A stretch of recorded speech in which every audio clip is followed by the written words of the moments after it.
Assalamu alaikum everyone. Welcome to our family vlog, BTS vlog in Italy. আমরা ইটালির ফ্লোরেন্সে থাকি। তো ক্রিসমাসের দ্বিতীয় দিন আমি আমার ফ্যামিলির সাথে আর কি বের হয়েছি আমরা এখানে সেন্টারে আর কি ফ্লোরেন্স শহরে একটা মেলা বসছে, একটা না কয়েক জায়গায় অনেক ধরনের মেলা বসছে এখানে ক্রিসমাস উপলক্ষে। তো আমরা একটা মেলায় গেছিলাম, এখানে অনেক বড় একটা চরকি আছে। তো আমার মেয়ে ওইখানে উঠবে, চরকিতে উঠতে চাইছে, তাই ওর বাবা নিয়ে আসছে আর কি। তো আমরা ট্রেন থেকে নেমে কিছুক্ষণ হাইটা তারপরে চলে আসলাম এখানে। ছোট মেয়েকে নিয়ে ওর বাবা হাঁটতেছে, আমি আর হুমায়রা হাঁটতেছি।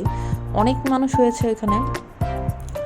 তো দূর থেকেই হুমায়রা ওই চরকিটা দেখে খুব এক্সাইটেড। স্টেশন থেকেই দেখা যাইতেছিল এত বড় চরকি এটা। তো প্রথমে আমরা ভুলে এই ফুড কোর্টের দোকানগুলোতে ঢুকে গেছিলাম, আর এখানে কিছু খাওয়া যাবে না কারণ এখানে কিছু হালাল ছিল না। তো আমরা দেরি করি নাই, ওইখান থেকে বের হয়ে গেলাম। এখানে আরও টুকটাক খেলনা, ছোটোদের কাপড় চোপড়, মোজা, টুপি এগুলো আর কি বিক্রি হইতেছিল। তারপর পার্স, মানি ব্যাগ, লকেট, এই হাবি যাবে। তো আমরা ওখান থেকে বের হয়ে চরকিতে ঢোকার জন্য যে গেটটা সেখানে গেলাম। এখানে গেট আলাদা আলাদা ছিল, একটা ছিল আইস স্কেটিংয়ের জন্য, আরেকটা ছিল খাবার দাবারের স্টল, আরেকটাতে এই যে চরকিটার বাইরে থেকে এত সুন্দর লাগতেছিল যে আমারই খুব ভালো লাগতেছিল, কতক্ষণে উঠবো বাচ্চাদের মতন। তো এই তো আমরা চলে এসেছি, আমার মেয়ে খুব খুশি। আর এখানে ক্রিসমাস চলতেছে, ছুটি চলতেছে, তাই অনেক মানুষ, অনেক ভিড়। আর এত উঁচু দেখা আমার মেয়ের বাবা বলতেছে সে উঠবে না, কারণ আমাদের ছোটো মেয়ে আছে, ওকে নিয়ে তো আর ওঠা যাবে না, এত উঁচুতে ভয় পাইতে পারে। তো তাই সে আর ছোটো মেয়ে নিচে থাকবে, আমি আর আমার বড় মেয়ে উঠবো। তো আইস স্কেটিং তো আমরা করতে পারি না, তো এইখানে মেলায় আমাদের এনজয় করার মতন এই একটাই জিনিস ছিল, সেটা হলো চরকিটা। খাবার দাবারের মধ্যে আমরা খেয়েছিলাম হাওয়াই মিঠাই, এখানে হাওয়াই মিঠাই বিক্রি করতেছিল, তারপর পপকর্ন, এগুলো টুকটাক আর কি জিনিস খেয়েছি, কারণ আর ভারী জিনিস খাইতে পারি না, কারণ এগুলো হালাল না। তো এই তো আমার হুমায়রা আরকে জিজ্ঞেস করলাম সে খুশি, সে বলল হ্যাঁ সে খুশি। তো সে খুশি হলে আমরা খুশি। আমরা টিকিট কেটে ভিতরে ঢুকছি, এখানে লাইটিং হইতেছে আর মিউজিক চলতেছে। তো আমার হুমায়রার একটু একটু নাচতেছিল আর কি, সে খুব খুশি। এখানে বড়রাই খুব খুশি, ওই যে দেখেন বড় এক দাদু নাচতেছে। তো মিউজিকের তালে তালে সবাই দুলতেছিল। তো আমরা অপেক্ষা করতেছিলাম, এখানে সিরিয়াল ছিল ভিতরে ঢোকার জন্য। আমার হুমায়রা দুষ্টামি করতেছিল, এখানে বড় বড় স্টার, বেলুন এগুলা ঝোলায় রাখছিল, এগুলা দেখতেছিল। তো অপেক্ষা করতেছিলাম কখন আমাদের সিরিয়াল আসবে আর আমরা ভিতরে উঠতে পারবো। আমার হাজব্যান্ড সাইডে দাঁড়া ছিল, সে নিচে থাকবে আর আমরা উপরে উঠবো।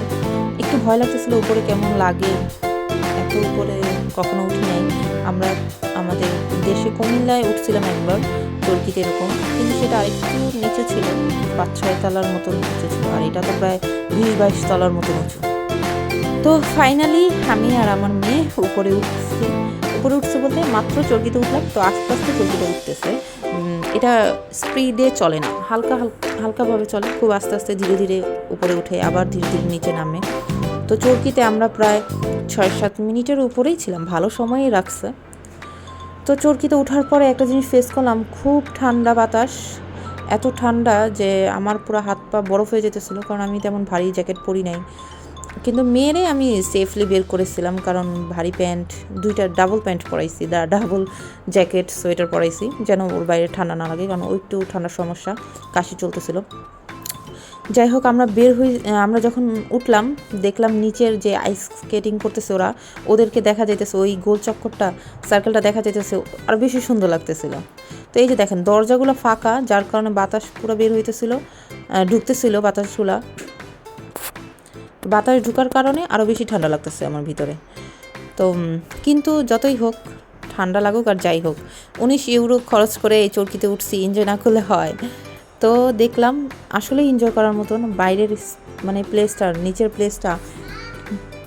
প্লেসটা খুব সুন্দর লাগতেছিল, আর মানে পুরো শহরটা দেখা যেতেছিল উপর থেকে, আর পুরো শহরে লাইটিং চলতেছে, বিশাল বড় বড় যেই টাওয়ারগুলা, টুরিস্ট স্পটগুলো, সেখানেও লাইটিংগুলো দেখা যেতেছে, মানে খুব সুন্দর লাগতেছিল। ফিরেন্স বলে আর ফ্লোরেন্স বলেন, মানে এই শহরটা খুব সুন্দর লাগতেছিল, ট্যুরিস্ট স্পট হিসাবে সেই।